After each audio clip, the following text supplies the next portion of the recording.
Спасатели ведут гонки со временем, пытаясь найти выживших после землетрясения, потрясшего юго-восточную Турцию и северо-западную Сирию.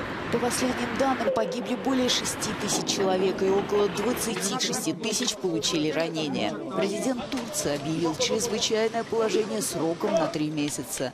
Непрекращающиеся подземные толчки и низкие температуры затрудняют спасательные работы. В эпицентре трагедии оказался корреспондент Евроньюз. Hatay'da çok sayıda bina sağlı sollu yıkılmış durumda. Buradaki halk kendi imkanlarıyla bu binaların yakınlarına girerek enkaz altında kalanları çıkarmaya çalışıyor.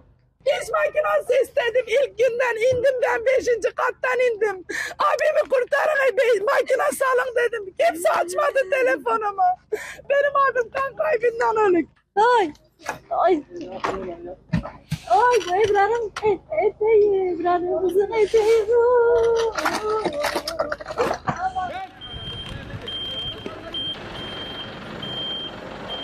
Dün 2 çocuk, yan binadan da bir çocuk çıkardı değil mi? 3 çocuk çıkardı.